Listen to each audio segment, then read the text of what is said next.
Banksy can't copyright his art. Rolling Stone totally snubs Celine Dion. Dana White spars with his wife. And trampoline park customers are hilarious. All this in a huge back catalog at patreon.com/doseofbuckley. If you're anything like me, which is not the goal of this channel, but we'll get to that in a few minutes. If you're anything like me, the first time you heard the name Andrew Tate was like 3 months ago, maybe less. Andrew Tate's a former kickboxer turned social media influencer, doing it backwards compared to everyone else these days, who has apparently become a role model for dudes who want what he has. It's believed that most of his money comes from his Hustlers University, where, for just a small monthly fee of $50, you can learn how to invest in crypto and earn money via drop shipping on Amazon. And up until he was banned in the summer from all social media platforms, he had a not-at-all pyramid scheme going on where you earn money for referrals. The more people you signed up by creating your own social media posts promoting his social media, the more you could make. It's believed he was, or maybe still is, making around $5 to $6 million a month just from his school, which claimed around 127,000 students at one point. On top of that, he has his 41 tenets. Relatively benign shit like, I believe men have the sacred duty to protect and provide for the most important people in their lives.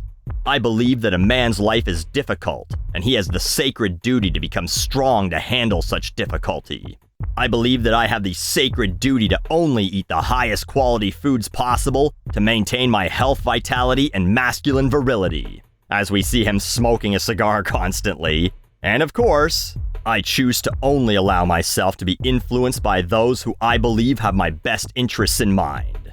That's convenient, but it's the type of shit the weak-minded gobble up with a spoon and ask for seconds. Yeah, our lives are hard. We have to protect and provide. We gotta become real men. Grrr! As they spend all day on Twitter getting into fights with people they've never met. But Tate's been around for a while. His first rise to fame, or maybe infamy, was in 2016 when he was on Big Brother in the UK, where he was booted off after footage surfaced of what appeared to be him whipping a woman with his belt after catching her messaging other men. He, of course, claimed it was just a kinky sex video I made with an ex, and it was all consensual. Tenet 9, by the way, is, I utterly disapprove of violence within romantic or familial relationships. But anyway, that was a few years ago. Last summer, though, as he started gaining more and more traction on social media, there were calls for social media platforms to ban him, with tweets resurfacing like his 2017 thread about how, if you put yourself in a position to be raped, you must bear some responsibility, and that depression isn't real. I think those are tenets 42 and 43, actually.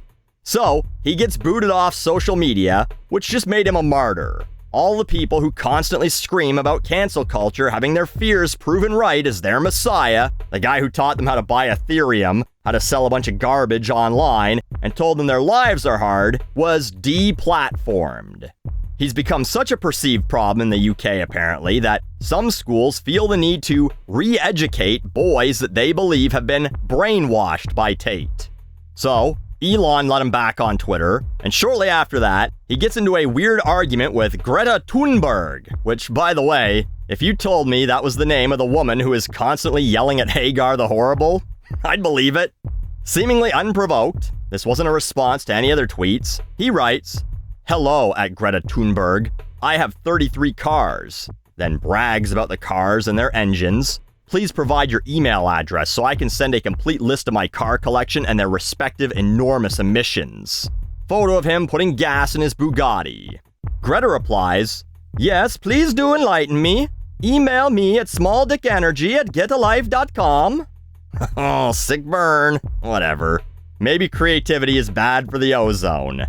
But he responded, several hours later, mind you, like he'd been stewing about this, with a tweet saying, "Thank you for confirming via your email address that you have a small penis at Greta Thunberg. The world was curious. And I do agree you should get a life." Along with a video. He effectively responded with, "I know you are, but what am I?" Is he actually Pee Wee Herman? This is your fucking god? So then, like a day or two later, he gets arrested by Romanian authorities. Oh, did I mention he moved from the UK to Romania? As you do. And it's reported that, in an old video, he said that 40% of his motivation for moving was because the police were less likely to look into sexual assault allegations.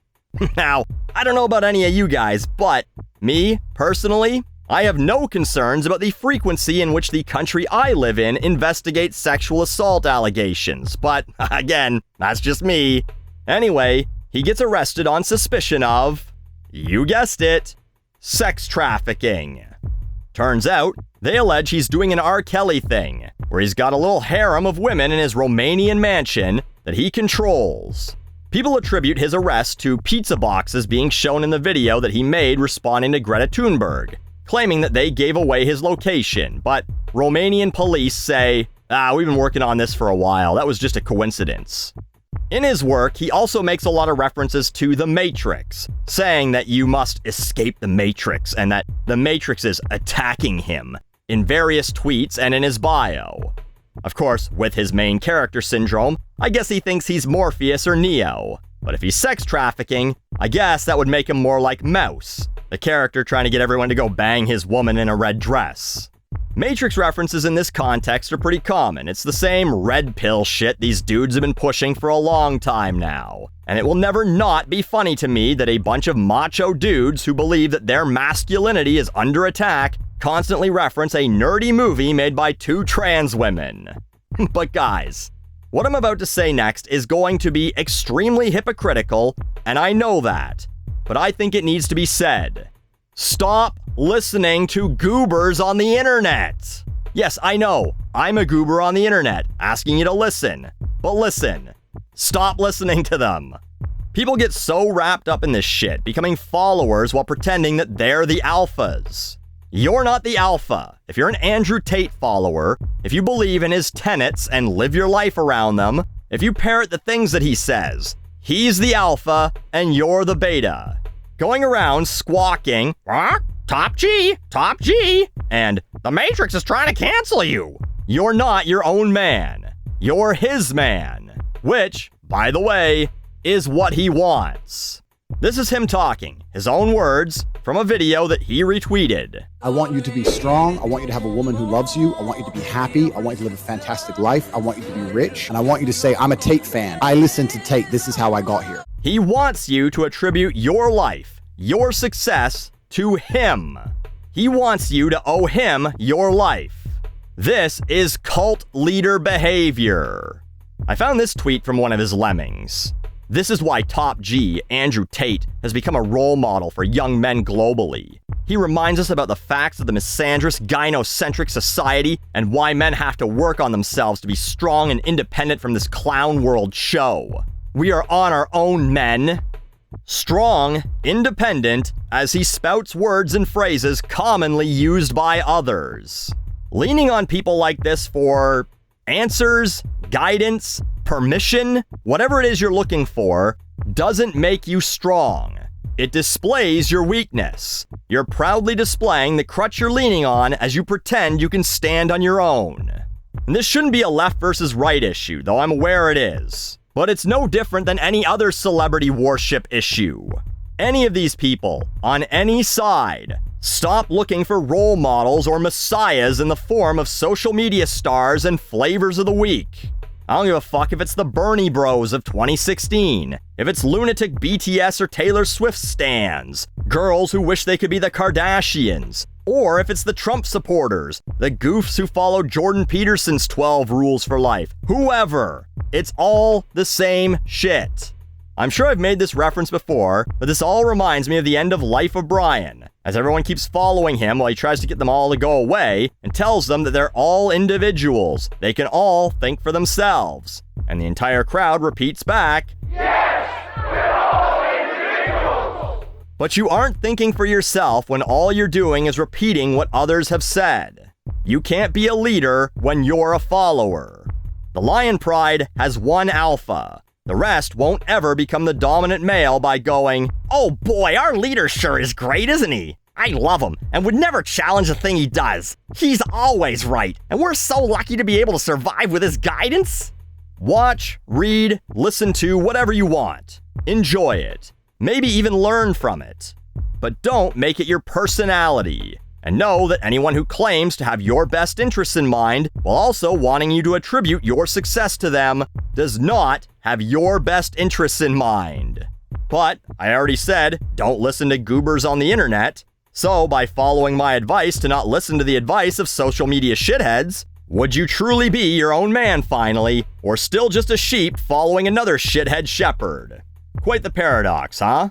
You know, I don't think we're in the Matrix. We're in the fucking Twilight Zone.